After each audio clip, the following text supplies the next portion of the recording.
വളരെ ദൗർഭാഗ്യകരമായ തീരുമാനമാണ്. കാരണം കേരളത്തിലെ കോൺഗ്രസ് പ്രവർത്തകരും UDF പ്രവർത്തകരും 20 ലോക്സഭാ മണ്ഡലങ്ങളിലും വിജയിക്കാനുള്ള തീവ്ര ശ്രമത്തിൽ ഏർപ്പെട്ടിരിക്കുന്ന സന്ദർഭത്തിലാണ് ഇങ്ങനൊരു തീരുമാനം പത്മജയുടെ ഭാഗത്തുനിന്നുണ്ടായത്. ഇപ്പോൾ ഞാൻ ചാനലിൽ കണ്ട ചില സൂചനകളിൽ നിന്ന് കോൺഗ്രസ് പാർട്ടിയിൽ നിന്ന് അവഗണനയുണ്ടായി, ചിലരൊക്കെ ഒരു മത്സരിച്ച തെരഞ്ഞെടുപ്പുകളിൽ കാലുവാരാൻ നോക്കി എന്നൊക്കെയുള്ള ചില പരാമർശങ്ങൾ കാണുകയുണ്ടായി. പക്ഷേ കോൺഗ്രസ് പാർട്ടി പത്മജയ്ക്ക് മുന്തിയ പരിഗണനയാണ് എല്ലാ കാലത്തും കൊടുത്തിട്ടുള്ളത്. അപ്പോൾ ഞാനൊക്കെ 2011 വട്ടിയൂർക്കാവിൽ എന്നെ പാർട്ടി സ്ഥാനാർത്ഥിയാക്കുമ്പോൾ ആ നിയോജകമണ്ഡലത്തിൽ ഉൾപ്പെട്ട പഴയ തിരുവനന്തപുരത്തിൻ്റെ നോർത്ത്, ഈസ്റ്റ്, വെസ്റ്റ് നിയോജകമണ്ഡലങ്ങൾ LDFൻ്റെ MLA-മാരായി.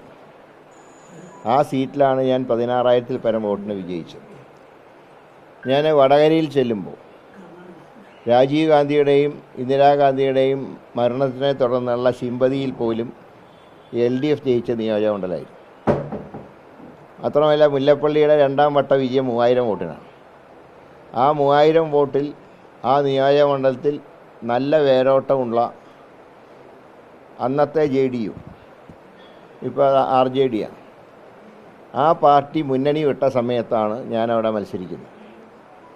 അവിടെ 84,600 വോട്ടിന് എനിക്ക് ജയിക്കാൻ കഴിയും. അത് എൻ്റെ മിടുക്ക് കൊണ്ടല്ല, UDF ഒറ്റക്കെട്ട എന്നോടൊപ്പം നിന്നതുകൊണ്ടും ആ നിയോജകമണ്ഡലത്തിലെ ജനങ്ങൾ എനിക്ക് അറിഞ്ഞു വോട്ട് ചെയ്തുകൊണ്ടാണ്. എന്നാൽ പത്മയെ സംബന്ധിച്ച് അവർ 2004-ൽ മൂന്നാപുരത്ത് മത്സരിക്കുമ്പോൾ 999-ൽ അദ്ദേഹം 52,000 വോട്ടിന് ജയിച്ച നിയോജകമണ്ഡലത്തിലാണ് പത്മജയ്ക്ക് പാർട്ടി സീറ്റ് നൽകുകയും അവിടെ 1.5 ലക്ഷം വോട്ടിന് നമ്പാടനോട് പരാജയപ്പെട്ടു.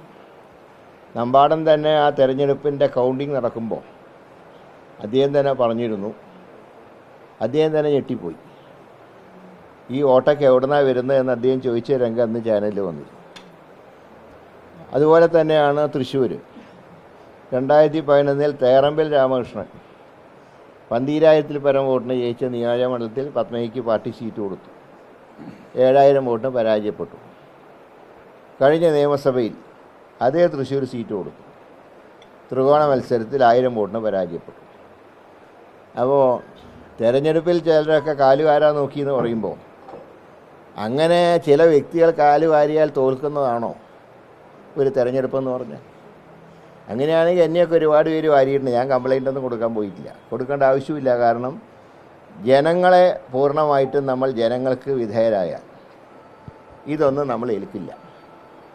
അതുകൊണ്ട് തന്നെ ഈ പറഞ്ഞ ഒരു കാരണത്തിനും ഒരടിസ്ഥാനവുമില്ല.